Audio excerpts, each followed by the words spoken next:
तो चलतु सांग मैंने आज खाଇବା रेडी हो प्लेट बढ़ाई आम ट्रे रे खाଇବା।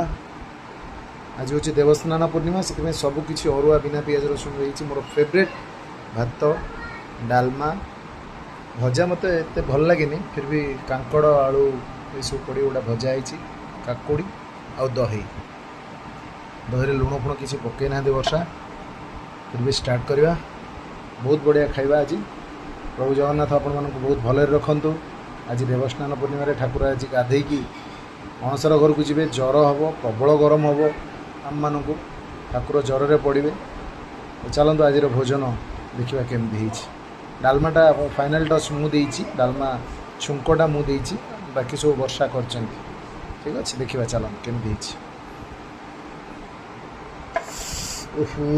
कि गरम प्रबल गरम अच्छी डालमाटा जेहेतु मुग डाली पड़ी गरमटा बढ़िया जना पड़े डालमार चाई चाई गरम लगे। तो खाଇବା देखिए केमती।